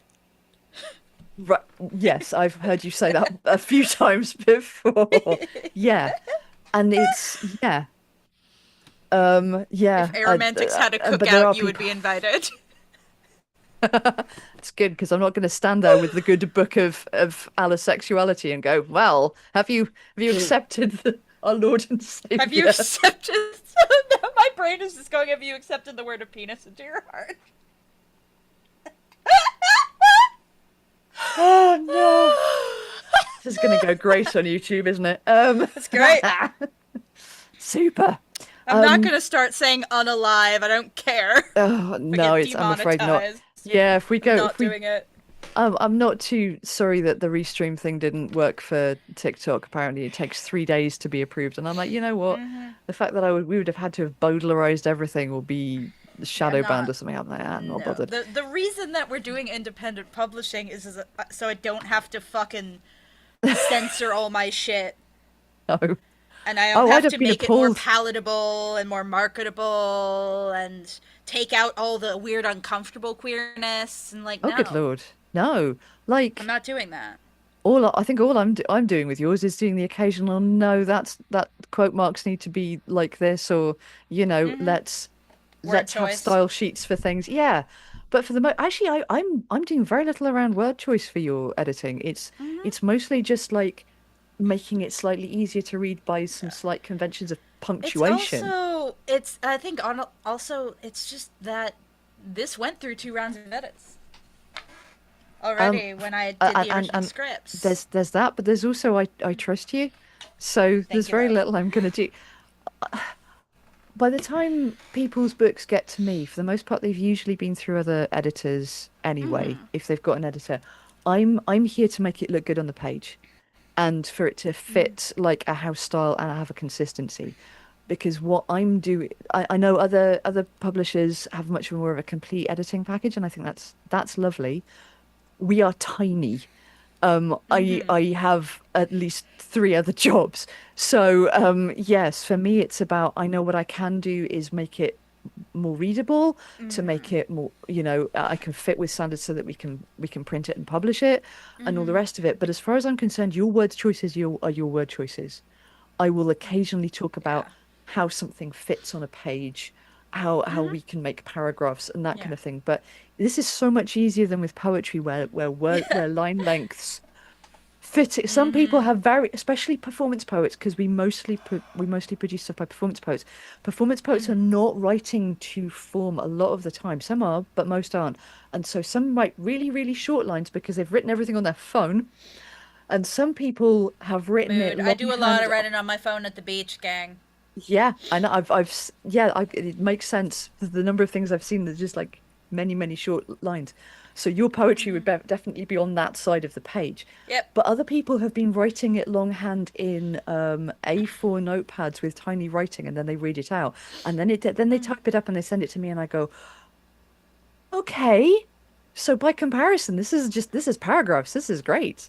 So I have very little to do, and it means I get to Plus, enjoy it's it. been through again. It's been through Jack and Yes. Lee, but it Yeah. also went through Leon, who was very Yes. kind and offered to copy edit Oh, for us. So thank you, yes, Leon's Leon. done such a Leon banging job. Egan, who has his own books that you should all read. Loverbirds, Yeah. Listen Closely. Yeah, he's worked with much bigger publishers than me. And he's still Honestly, that was he's kind just like of part of why I felt so much less nervous after Leon's pass yeah. because okay, this is me. Frankly, this is me Hmm. shitting on myself. Where some part of me is like, well, you wrote it, and the guy who bought it off you is still a friend of yours. So maybe he was just being Mm. nice. Maybe it doesn't count. And I can look at the fucking comments, gang. I can tell you, I couldn't name how many people I met at TAFCON who said, "Wait, Daisy McNamara from the Gospel of Haven?" Or the one notable person that I will never forget when I introduce myself, say, "Hi, I'm Daisy. Yeah, I know. From credits. I know your voice." Like, what? But I was Imposter still syndrome, like, man. what if it's not good enough to be a book? What if it's not good enough to be a like real actual book that the publisher put out? What if I'm making Faye look bad? What if they're gonna send worms to my location? And then Leon going through it as a traditionally published author Yeah. and mostly having notes about like grammar and formatting from changing it from a script into Yeah. a book. Yeah, there's some So that part really helped me out. present tense, past tense kind of stuff, yes, that Mm-hmm. you had to kind of fiddle with. Yeah, But I'm still chasing down the fact that originally I thought it would be really fun to write Isaiah and Rebecca in different tenses. ooh, And then it okay. turned out to be way too much of a bitch because I wanted to have Isaiah be present tense and Rebecca be past tense. Oh, I like that. Oh, there's a lot to But love it about was that. going to But be such a bitch to read and to yeah, understand, and it was hard to keep track of which tense I was supposed to be writing in at the time. yeah. So I ended up putting it all in past tense, which is fine. I'm not mad at that. You've But also it got the does mean there was intermissions, still a bit so of mopping up in like the interludes and stuff of I getting think back into the vibe of writing. I think I found one thing personally. I'm sure Leon found other stuff or Mm-hmm. whatever, but yeah, now it's come to Yeah. me. It's damn near perfect, which means it's very distracting because I'm like, God, this is really good. Oh my God, what's gonna? Oh no, it didn't, did it? And then yeah. So Like, wait, I but have I'm to glad lock I in. did. Like, well, yeah, if you remember, I did all of the stylistic editing Uh-huh. first. I refused to Yes. read Mm-hmm. it. I just went, right, it's all about headings and how it looks on the page and doing all of the stuff, which I think we're going to maybe leave as a bit of a surprise for people to kind of go, oh, um, Oh, we had fun with stuff. So, that. oh, it's nice. So, but then I went, right, now I know, although I now have a spoiler because I've seen the last line, damn it, try and forget about that and read it. But still, Alright, don't worry just about it. it's You'll still be fine. absolutely capturing me. It's gorgeous. I'm loving it. And the fact that I know that there's other stuff to come just makes me very excited. There So yeah, is. we have, gosh, that was an hour. That's over an hour and a half. Yep. That's a lot. We can probably keep going for many hours because I've met us. But That's is true. there We will anything just we will yap for the US in the Olympics. yeah, there's like a cross continental yapping Conglomeration. Yeah, okay. So, Arit, if you had to sum up why you think people should get their hands on the novelization of the Gospel of Haven, how would you put that? Your elevator pitch, as it were, or something like that. God, I haven't actually. I've got my summary of what the book is, but I Okay. haven't gotten that beyond like, hey, if you're a romantic, if you are living in, especially I'm in the U.S. Mm, of like, if you want a look at autonomy, at mm. reproductive rights, at bodily autonomy, at all these things, and if you want a little bit of catharsis, that That's is that that's is my your pitch that's your of. book. I like And if it. you're aromantic, this one's for you. I wrote this one for you. You deserve one that's yours. This It one's for you. yeah, and that's right there in the dedication, which I love. I just kind of, Mm-hmm.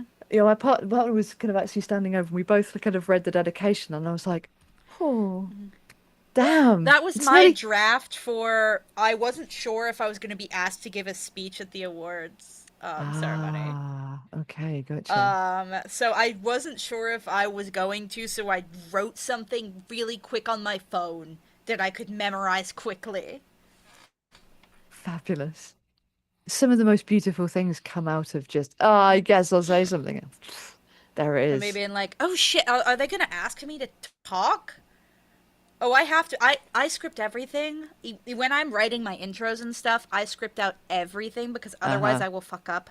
If I have to convey information, I write it down first. That's really good. So yeah, that's mine for the aromantics. For anyone who has ever felt like there was something wrong with them that no one could find out. Anyone had to keep that secret? Yeah, that's huge. There's so many of us who've had that in some way or another at any point. Also, Love that. for weird lesbians, Yep, 10 out of 10 weird little lesbians would recommend. the fandom Absolutely. asked for me to make this a merch design. It is on our Redbubble. Love this. Okay, so where can people find out more? Oh, and we've completely failed to talk about the crowdfunder. So yeah, tell us about where We people can have a find out more. crowdfunder. Where we have a crowdfunder. Let's talk about Well, that. we have. There is a page on daisymcnamara.com for the Gospel Hmm. of Haven novel specifically. Allographic has its own pages, and our socials are either the Gospel of Haven or Eelsong Studios. Hmm. Are on Tumblr and Blue Sky. I'm Stardust Shines on Instagram. I have a Substack, which is Eelsong Studios, where I'm doing a weekly updates on how the book is going now. Yep. Um, Go look for it and all. yeah, Yes. basically, it is all I put out updates on the Patreon. I don't shut up on the socials. You'll find Yeah. me.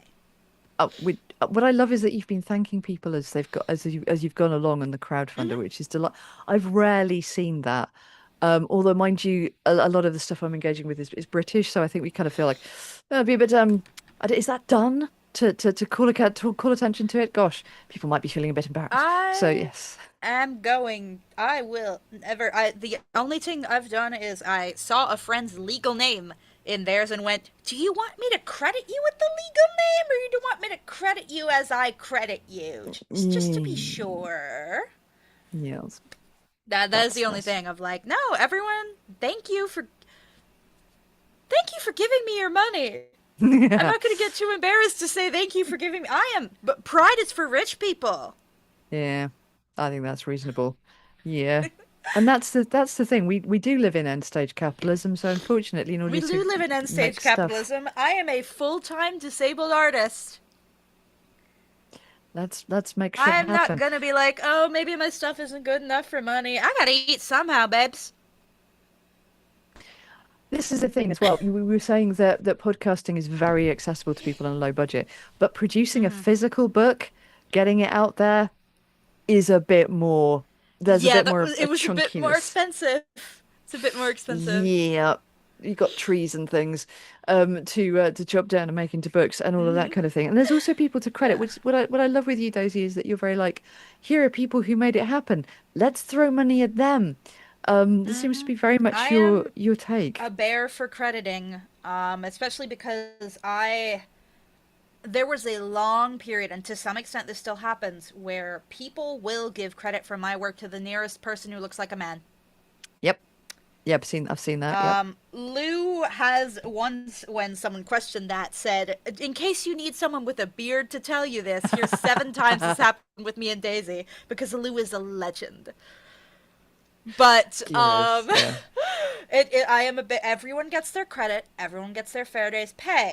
If Yeah. I'm making money, I will pay you a fair rate. I have yes, that's all I've ever experienced with you. That has to be said. Um, Good. but yeah, also my ruthless business skills. I was like going, maybe this percentage. She was like, no. The profit share is going to look like this. In fact, well, okay, fair enough. Mm-hmm. Um, so yes, I'm just so used to poetry where everyone's passing the same fiver around. But We're all passing the same five around in audio drama too, yeah, but this is I very true. am an evil bitch. And as said, um, I am like, we are going to do whatever we need to do. We're gonna get everyone paid fairly, and I Yeah, don't have to be nice, which is good because I'm not good at that. but what you are This good is at is why being fair. people work well with me, is that if I pick you, I'm like, I'm not nice, I don't do charity, I picked you because you're the best. People respond well to that. Yeah, there's just been this learning curve Mm-hmm. thing where you will message me and go, oh yes, good job on that script, and I go, oh, Mm-hmm. Daisy just doesn't say that if he doesn't think No, I that. don't. So I yeah, will not. I if I can have. I am at a good sized company. We make a lot of great stuff. I can have anyone I fucking want by cold emailing them. I have never yet gotten a no. yeah, So if that's I fair. am working with someone, it's because I want to, because I think their shit is good, and I'm a good judge of that. Yeah. And I will not tell you that it's not good if it isn't. Yeah, I've definitely yeah, and it's something I keep trying to say to other people when they go, Mm-hmm. "Oh, why are you being nice?" And I'm like, I'm not Nope. really. I just really like what Mm-hmm. you've done, so I told Yeah. you it's good." I have had a couple times, I think, when someone has said, like, "Oh, you were very nice about that script." I'm like, "No, I wasn't. That was It accurate. was good. Yeah. If it was, if it wasn't good, I don't do that. If it wasn't good, I wouldn't have told you it was good." See, this is the lovely thing about working with other neurodivergent people is that kind of Mm-hmm. lying and soft typing and that kind of Yeah, we don't do that. social fiddliness is kind of out. You can just, Yeah. you know that the person means what they say and says Everything what they mean. Yeah. I put my name on, everything that is produced by my company is something that is part of my reputation. I'm not going to put Yes. out anything that doesn't adhere to my standards. It will make me look bad. If I am given something that isn't good, I will compliment sandwich it, but I'm like, no, we're not releasing this as is. Let's work together. Yes. Let's make it better for Let's sure. shore it up, but you know. And people tend to respond pretty well. And again, this works so well with this allographic policy of, well, philosophy of, no, don't tell us it's shit. That won't help us. Tell us what you want to Mm-hmm. do to make it stronger. And we will use the same kind of language back. We Exactly. don't go, oh, this is crap. We'll say things like, I like the premise. I think it could be even Mm-hmm. stronger if you kind of thing. Or would, This you know, is yeah. something where I'm like, I hate do I can't I hate just saying I don't like it. I'm like, I need to And give an just don't do actionable anything. Yeah. note. I don't Yes. like it isn't helpful. I need to figure out what I want to change if I'm going to ask for it to change. And if I can't figure it out, I'm not going to ask for it because I don't have a reason to. If you can't tell people where it's going to go, then they just don't say it. Yeah. That's very Hmm. good. You can't just Let's roll let up and be like, this sucks. I find as I get older, I'm better and better there are people who go, "Oh, well, you're wrong," and I go, "That's nice for you." Um, I'll Okay. just be over here. Yeah, that nice. I'll be cracking on. Um, like I say, and it's not that I only surround myself with people who like my stuff.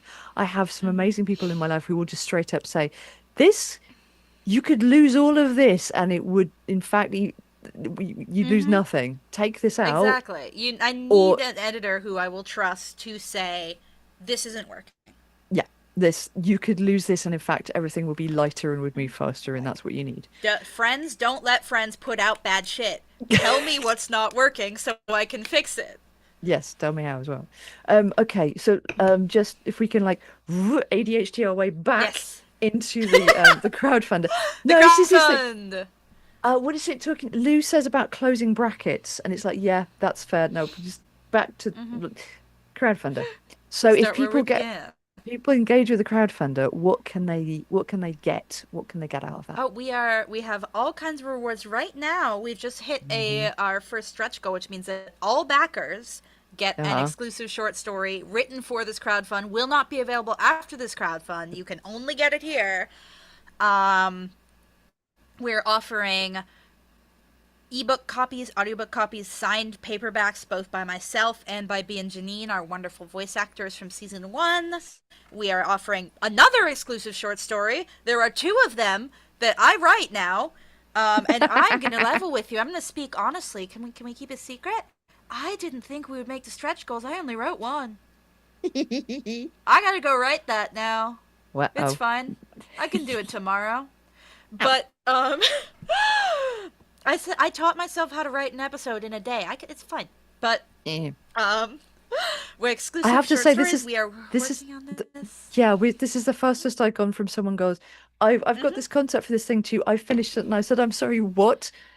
I It's think it was been 5 days. something like that. And I went, okay, cool. And then it turned up, and I went, well, now I've got to do things.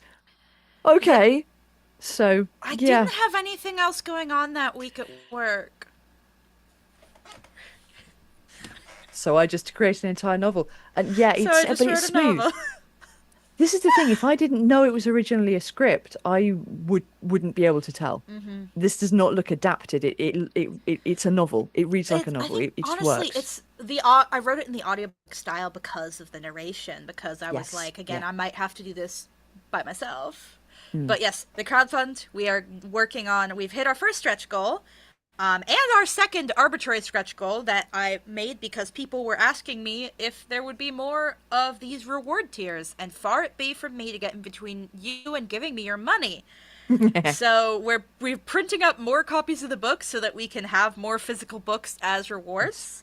Yep. We've made enough money that we can do that. And our next stretch goal is a live reading with B, Janine, and myself, which will be very Yeah. fun.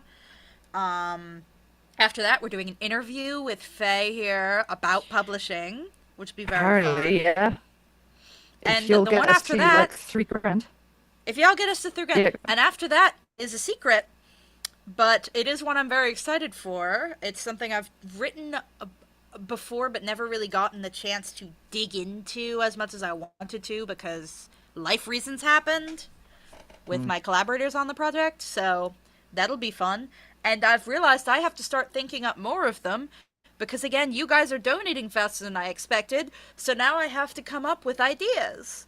Like, what am I gonna have to do? Daisy cooks Rebecca's favorite recipe for broth vlog? Like, what do you want? What do you want? It might come to that. We are getting There's only very so many. we're getting very close to the second stretch goal already. I've just Oh looked god. at it on my phone and went, wow. Not like scary close, but close Close enough. enough that we'll probably make it like 3 donations, given everyone seems to want the 55 and the $100. Mm. This is I think we both thought, oh, we'll make the like the ground We'll level make thing. it. I thought we'd That make will it in be a fine. week. We no, but 5 hours. none of us expected. Yeah, 5 hours. We were Like literally getting donations faster I've than I never could seen make anything like graphics to it. thank the backers and post them. I was I running know. out. You had I went through and I did a batch of. I was gonna do them. I was gonna sort them by tier. So I'm like, okay, we're doing all the surgeon graphics, all the K events, mm-hmm. and in between me posting the surgeon graphic and then posting the deacon, which was just after someone else donated at that tier. You had made graphics to say, Uh-huh. we've made this, we need another 1,000. You've made little milestones. You didn't have time to put out the I didn't have time milestones. to post them. I didn't have Uh, time to post any of them. I think I got the 500 one that I had to post by waiting around to go get my coffee because I put it up at 7 a.m. and we were already approaching it before what I'd finished breakfast. yeah. Yeah, it was yeah, that's right, because it was midday here. And my partner was like, because I was doing other things, and my partner was like, look at I've just this. And I'm been like, playing Number Go Up by the yes. Stupendium on repeat. Yeah, It's a great song. Go it's listen to it. Stoops is a lovely person as far as I've heard. We haven't met, okay, but they that's make good. some wonderful music. That video was wild. I'd not seen or heard it before, so I was like, Oh, they're okay, great. They that's do stuck like in my these head. they do this really interesting like video game music, but they do it in a way that's like frankly it's a person very passionate about something taking on a Yes. medium that people tend to deride and doing the most. Does sound very familiar somehow. I don't know. No, Just there's a thing. I couldn't say. Hmm. Anyway. Okay, great. Good But Lord, nearly yes, 2 hours. so Right, yeah. So we go do there, still get have things. get your We books, get your stuff, get your stretch mhm. goals. Do you want to talk a bit more about the different tiers so people know what they're looking at? We have tiers, so we start at the $10, which is social media thank yous. Then we Mhm. have one up from that, I believe is 20, which comes with an ebook. 35 gets Yep, the audiobook. yep. 50 is a physical copy signed by myself. And 100 is a physical copy signed by myself, B, and Janine. Again, our wonderful Hmm. actors for Rebecca and Isaiah. As well as an exclusive short story that I'm going to go write tomorrow. Yes. Because again, I'm sorry guys. I know how much you love the show, but I always underestimate just how many of you there are. Hmm. A lot of Meechers out there for sure. Um, God bless the Meechers, for it is through them that we'll enter the kingdom of heaven. indeed. So yeah, find more of this stuff on Tumblr, on Blue Sky, on Insta, all of that kind of thing. Daisy will be All the posting links are on videos and all the rest. daisymcnamara.com, where you Yes. can find our social support the crowdfund pre-orders. This will be opening tomorrow. Yeah, yeah, that's exciting. So people can kind of get in and get that stuff. For independent publishers and artists, pre-orders are incredibly important. So if No, they're you really vital. don't feel like you can engage with the crowdfunder for whatever reason, please, if you want to get a copy of this book, get in on the pre-sales. It really, really helps because if you can give yeah, if you can make sure that there is a groundswell of both interest and, let's face it, again, end stage capitalism, have that cash so that the book can be produced before it's needed, kind of thing. Yeah. Incredibly important for independent creators of all sorts of. If you're producing like a physical thing, pre-orders, I cannot stress this enough, are incredibly important. So yeah, if you want to support, that's a really, really good way to do it. Okay. Yeah. So yeah, go find All Daisy, right. go find Allographic, go see the things. Tell us about how amazing it is and how much you love the meat god. Um and Meet for the meat yeah, well, god. meat for the meat god. Yeah, we're just looking forward to hearing more. And apparently, possibly, I will have to prepare some kind of talk about independent publishing. We're So gonna have like, to. yeah, it's looking more and more likely I'm gonna have to It's looking actually. more and more likely that we're gonna have to do an interview on independent publishing. Yeah. So Look, be fine. Um, be fine. s- yeah. Like you're having to write a story. I was like, oh, we'll never reach that. And now I'm going, we might reach that in about 5 days at this rate. So yeah, better get Yeah, myself some. probably. I'm like, okay, if we sell like what 5 to 6 more slots. So both of us at the I'd moment are start getting having the fun with the notes. imposter syndrome. Um, Uh we're huh. just gonna have to tell it to get lost for the moment so we can just get on and do Oh, things. my imposter syndrome is currently circling the drain right now. There is tangible proof of how much people love this story. Yes. and I can say how much people love this story in dollars. We're doing Yeah. great. I'm riding high. I'm gonna get the good scotch later. Oh, nice. Looking forward to hearing about that.